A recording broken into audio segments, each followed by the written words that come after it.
हमारे प्रधानमंत्री, कई राज्यों के मुख्यमंत्री, वित्त मंत्री बार बार इस्तेमाल करते हैं मुफ्त राशन, मुफ्त वैक्सीन। हाथ जोड़ के विनती करता हूं, लेकिन मुफ्त कह करके गरीब का अपमान मत करिए, क्योंकि गरीब की लानत अगर पड़ेगी तो बहुत मुश्किल होगी। मैं बजट में पोर्ट वाले को क्या मिला, एयरपोर्ट वाले को क्या मिला, उससे मैं चिंतित नहीं हूं। दे दीजिए ना सब कुछ, लेकिन गरीब की थाली महफूज रखिए। तो मालिक तेरी रजा रहे या तू ही तू रहे, बाकी ना मैं रहूं ना मेरी आरज़ू रहे। तो वो एक सेंस ऑफ प्रोटेक्शन भी आपसे चाहता हूं। वाइस चेयरमैन सर, मैं आपके माध्यम से ये कहूं, इस देश में जितने विभाग हैं कैबिनेट में, सबसे महत्वपूर्ण विभाग फाइनेंस मिनिस्ट्री है। और मुझे चिंता होती है उस मिनिस्ट्री में जो भी लोग हैं उनकी, क्योंकि मुझे पता है कि पेंडेमिक के साए में नीति और नियत तय करना आसान नहीं होता। आपके लिए तो और भी आसान नहीं होता। और मैंने कैबिनेट रिशफल तब देखा, जब क्रेडिट की बात होती है तो क्रेडिट तो तय है कहां जाएगा, हाँ बदनामी अगर आनी है तो किसके सर पे ठीकरा फोड़ा जाएगा ये भी पता है। तो माननीय उपसभापति महोदय, इसे कहा गया अमृत काल का ये बजट। अब मैं जब कार्यशैली देखता हूं बीते कुछ वर्षों की, तो मुझे स्पष्ट दिखता है कि अमृत किन के लिए है और विष किन के लिए है।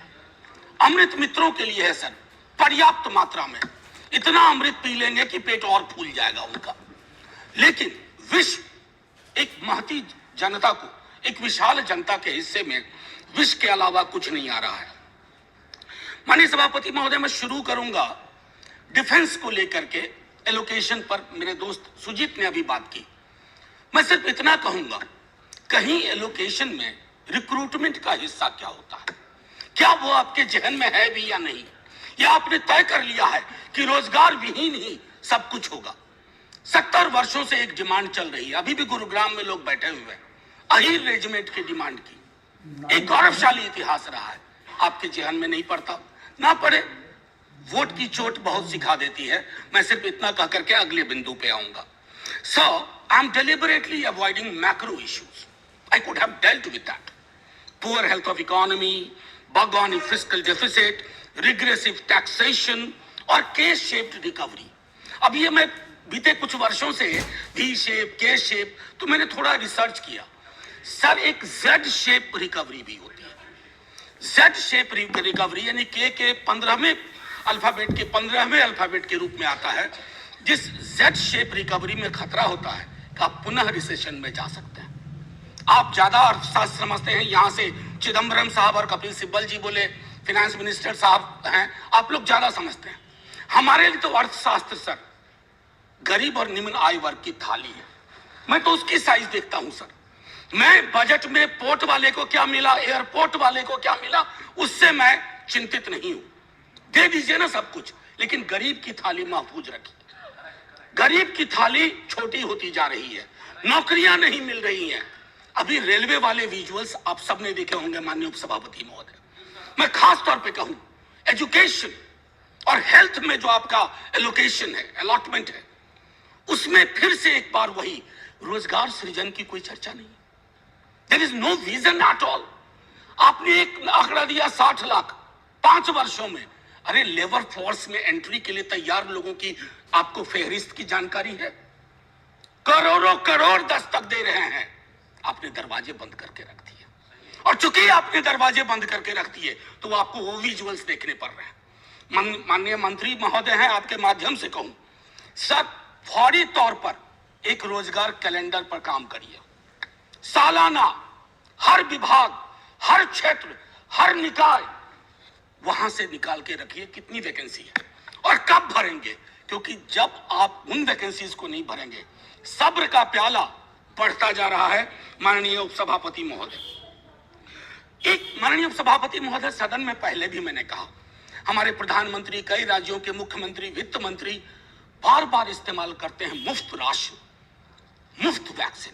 हाथ जोड़ के विनती करता हूं, हम वेलफेयर स्टेट हैं, मुफ्त कह करके गरीब की गरिमा पर चोट मत करिए। हर नागरिक का स्टेक है और उस अधिकार को आप जब कहते हैं ना मुफ्त में दिया, मुफ्त में दिया, अरे आप अपनी तस्वीर लगा लीजिए बॉडी पे, आप तस्वीर लगा लीजिए बॉडी पे, सोच ईमानदार, काम दमदार वगैरह वगैरह लिख दीजिए, लेकिन मुफ्त कह करके गरीब का अपमान मत करिए, क्योंकि गरीब की लानत अगर पड़ेगी तो बहुत मुश्किल होगी। माननीय उपसभापति महोदय, गरीबी का विलोम ब्रायन स्टीवेंसन कह गया, गरीबी का विलोम संपत्ति नहीं होता है, गरीबी का विलोम न्याय होता है। आपको अपने बजट के नजरिए में देखना होगा।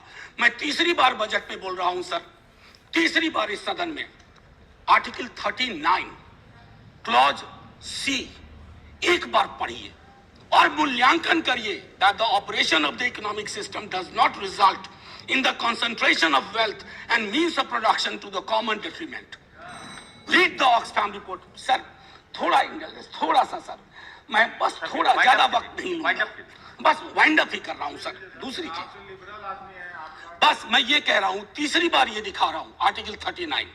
खैर सर, ग्रोथ बड़ी चर्चा होती है, आप कुछ नंबर बताते हैं, ये डिस्प्यूट करते हैं इधर से, सर हमको उससे भी मतलब नहीं है। आपका ग्रोथ फेसलेस क्यों है? फेसलेस ग्रोथ, जॉबलेस ग्रोथ, और तब तुर्रा इस बात का कि $5 ट्रिलियन इकोनॉमी बनेंगे। सर, आत्मनिर्भरता पर तो बहुत चर्चा होती है, मैं बोलना भी नहीं चाहता। मनरेगा को लेकर के एक बात जरूर कहूंगा।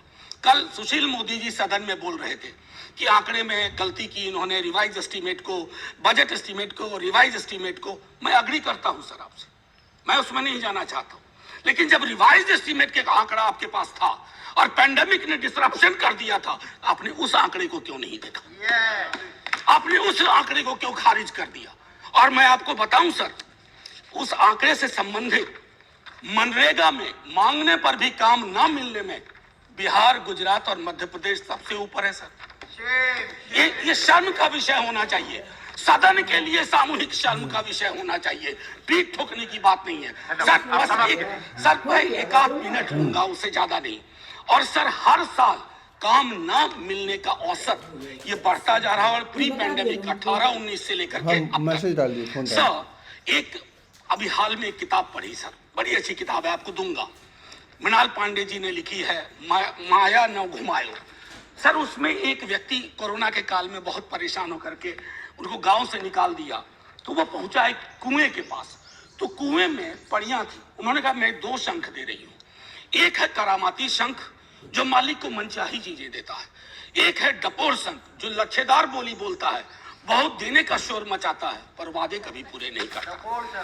धन्यवाद, धन्यवाद सर एक मिनट सर, सेंटेंस खत्म करने दीजिए सर। पूंजी निवेश का मामला में आता हूं सर।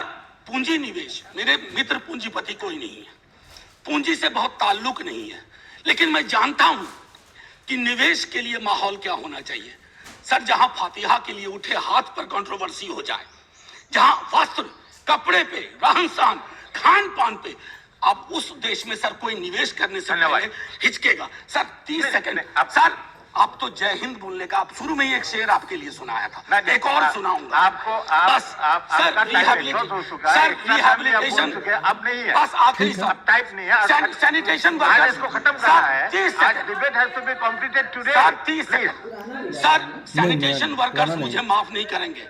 उन्होंने मुझे कहा था कि उनके बजटरी एलोकेशन में एम्प्लॉयमेंट में जो मैनुअल स्कैवेंजर्स का रिहैबिलिटेशन के लिए होता है, सेल्फ एम्प्लॉयमेंट के लिए 30% आपने कटौती कर दी।